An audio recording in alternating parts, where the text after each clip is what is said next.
probability, and you can write this on there and look at your notes, but probability is successes over total. And when you're looking at it, what would be a success if they're looking for a person with type A or type AB? Those people would be successes. Anybody with an O or a B would be failures, okay? So you just add those together, 67 plus 6 over the total number of people, which is 150.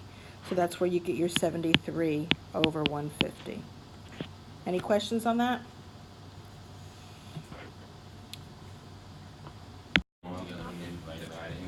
You add them all together and divide by 5 because there's 5 numbers and the answer is 342.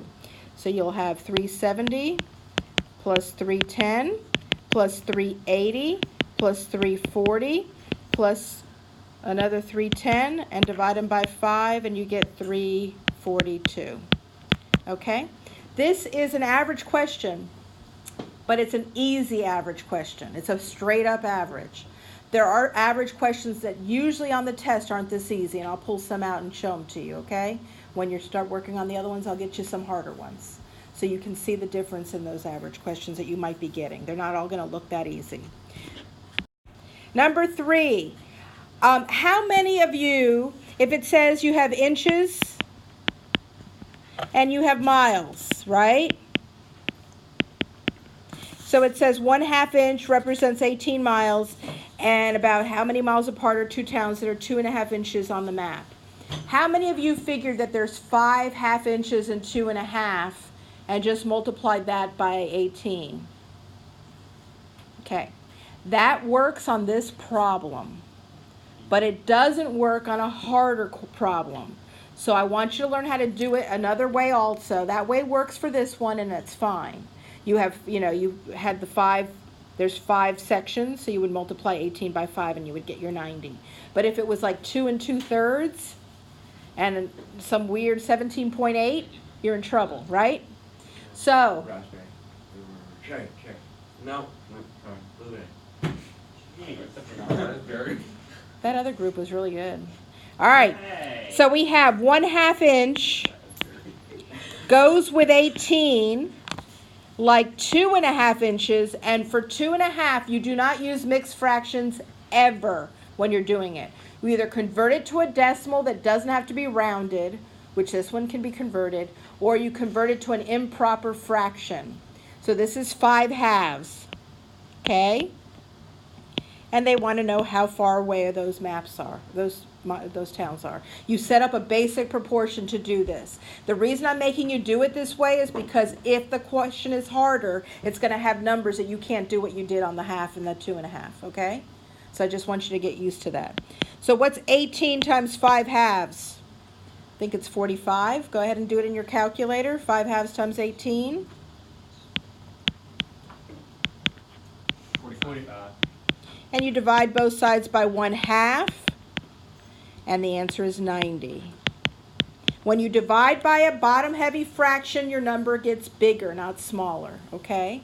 Because how many halves are there in 45? There's 90 halves in 45. You see why it gets bigger? All right, so this one says that F equals CD cubed, and F equals 450, and D equals 10. Find C, right? So the equation has an F, a C, and a D in it, and they already gave you an F and a D, so you just let the math take you there, okay? Don't worry about it. Just fill in what you know and leave the other letter alone the way you know how. So you have 450 equals C times 10 cubed. That's 450 equals 1,000 C. Divide by 1,000. And it's 0.450 equals C, which is 0.45. We have 3x plus 7 squared equals f of x. And then we have find f of 1. Okay. The old man that's sitting on my door, there's a really ugly picture outside on my sign. He is Euler, E-U-L-E-R, famous mathematician They don't even know what his IQ was, because based on what he discovered in math and science and theology even, there's so many things that he did in his career that his IQ is immeasurable, since he's not around to give him the test anymore, okay? He came up with this f of x notation, so thank him for that, not me. So f of x is the same as y, okay? The notation f of 1 means what is y when x equals 1. So all you're doing is plugging in 1 for the x. Got it? But you're not going to do this by hand. You're going to use your calculators. I'm going to teach you how to use your calculators to do this so you know you're right. Everybody go to your y equals screen and type in 3x plus 7 in parentheses and then square it. Make sure you key it exactly as you see it. Squared? Yes. Yep. 3x plus 7 and then square it on your y equals screen. If you need help, let me know. Put in parentheses. You put it exactly as you see it. If there are parentheses, you put parentheses. If there's no parentheses, you don't put them. Gotcha.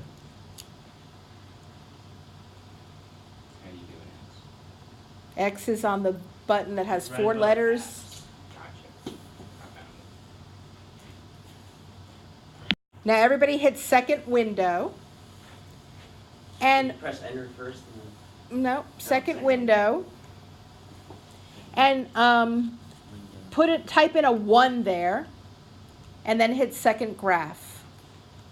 So that means that when you go to your table, the first number there, x equals 1, right? no. All right, hit second window, Second window. type in a 1, and hit enter. You hit enter. And then hit second graph. Is the 1 the first one? Nothing showing up. Oh, you're using my calculator? No. Oh, come here. The calculator does it for you. If you want to plug in, you do 3 times 1 plus 7 squared, which is 10 squared, which is 100. When it's really complicated with a lot of parentheses, a lot of x squared, I recommend using this feature, the y equal. On this one, you could have done it either way. I'm fine with either way. Okay? On number 6, how many of you figured out what 6% of $12 was and then added it to the $12? That's what you did? So we start off with $12. And what they did is they said, okay, I got a 6% raise. They multiplied $12 by 0.06, because you always convert 6% to a decimal, right? And they got 72 cents. And then they added $12 plus 72, and we got $12.72. That is perfectly fine. But this test is a time test. So you can't come back and say, Ms. Menlin, can I finish my test next week? Nope. You got so much time, time's up, you're done. So I'm going to teach you a little shortcut when you're increasing something by a percent. You add a 1 to that 0.06 and you get 1.06. And then you multiply 12 by 1.06 and it gives you the final answer. Go ahead and try it on your calculator. So we've got a geometric series, and all you're doing is filling in the blanks by multiplying by -3 each time until you get to 729. You're sitting in the store, and they say they charge a fee just to take your package from you, which is kind of weird, right? And then they charge a price per pound. And your package is 15 pounds, so you're in this range right here, okay? So circle it, underline it. So all those other numbers aren't necessary for your package. They're only necessary if you have another size package.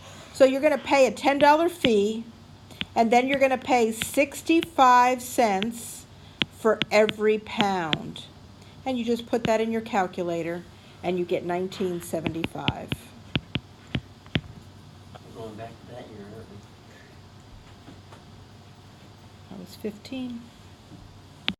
All right, when we have this little computer chip, it's 0.32 centimeters thick, so it's not very thick at all. It's 1/3 of a centimeter, okay? It's very thin. And they say that that top cover, like a book, is going to be 0.03, and the bottom cover is going to be 0.03. So just the outside layers of that chip is going to be 0.06 centimeters, right? So what we're going to do is we're going to take 0.32 and we're going to subtract 0.06 from them, and you get 0.26, I believe. Divide that by 0.02. And then you divide that by how many layers of 0.02s you have, and you get 13 layers in between. Plus 2 more, and then you get 15. Why you pick? Because you have to add the 2 outer layers.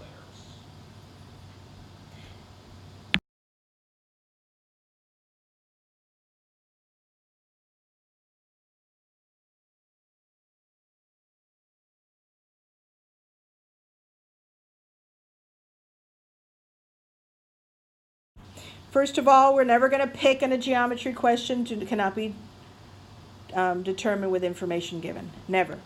Then there's 3 things to look for.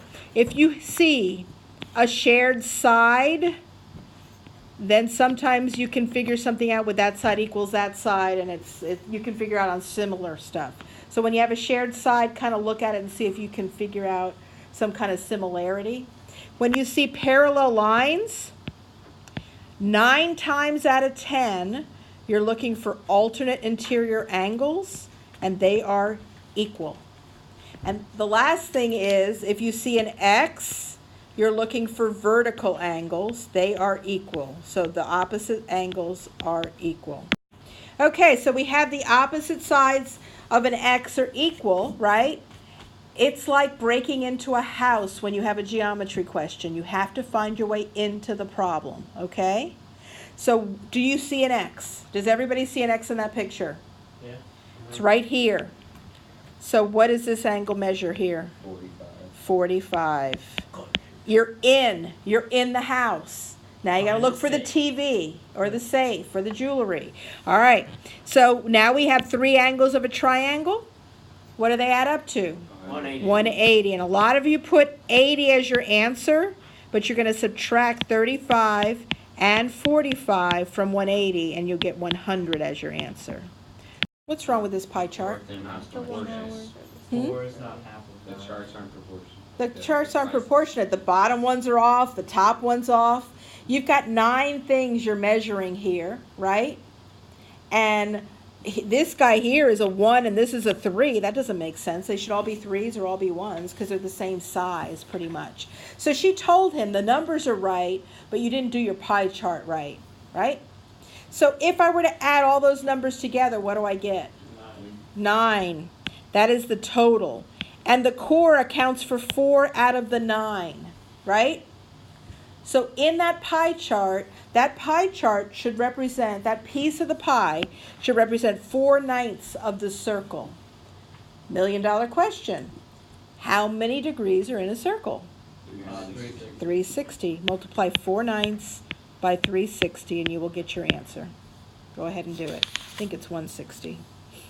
If you wanted to find Yep, out all 160. other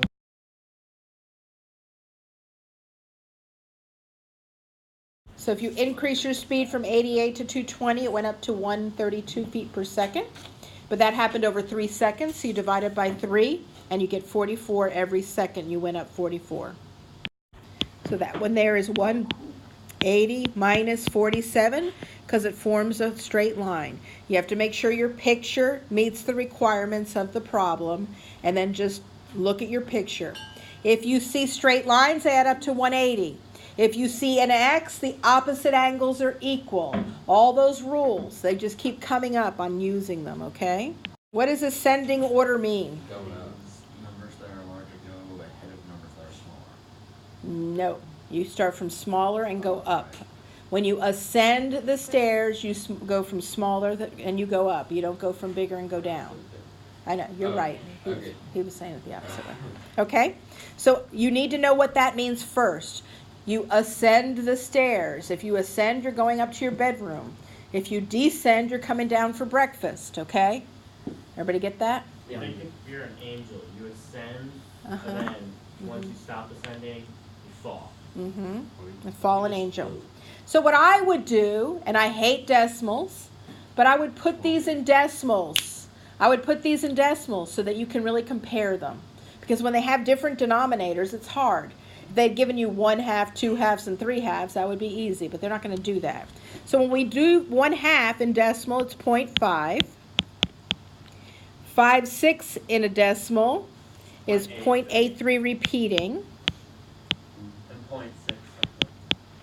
And 5/8 in a decimal is 0.62. So you're going from smallest to biggest. You've got your 1/2, then you've got your 5/8, then you've got your 5/6. And the only thing to look for is to make sure, this one didn't have that issue, but they could change the signs. They could change the symbols. Make sure the symbols are like that. That's the smallest guy, that's the biggest guy. Harder. Here you go to your mode button and change it to SCI and key in the problem. And it'll be 1.37 e to the 9, which is 1.37 times 10 to the 9. When we learned about parallel lines, we learned that these two, this angle and this angle, are same side interior, which means they add up to 180. Okay? So if this guy is x, this guy is going to be 180 minus whatever that guy was, which is 180 minus x. Yeah. Everybody understand that? Same size interior. That's what you needed to know for that one. Number 21. You have 1,000 people looking to get their driver's license, and 80% of them pass the test. How many people pass the test? 800. 800 pass the test. And how did we get that? We took 0.80, which is the percent, always change it to a decimal, times 1,000. And when you do that, you get an 800. Now, the other 200 went home. They can't take the driver's test because they didn't even pass the written test. That happens to a lot of kids here, right? So, now we've got 60% of those 800 pass the whole thing and get their license. Okay? So you take 0.6 times 800 and you get 480 people go home with the license. See, I don't know how 40% of people. So you had AC to the 2B is what you picked. Who does that 2B belong to? Everybody. The A and the C. So it would be A to the 2B times C to the 2B. So that's not it. But if you do AC to the B, that's A to the B times C to the B, and that's it. It's AC to the B, which is H. When I look at this problem, I see a lot of stuff I can combine in there, okay? So I don't make it too complicated on myself. 6x and 12x is 18x. 2y minus 2y bites the dust. Got it? So now we have 1/2 y squared. Well, you take, numbers are very racist. They like to hang out with things just like them. So you take the numbers and you put them together. And you take the letters and you put them together. What is 1/2 of 18? 9.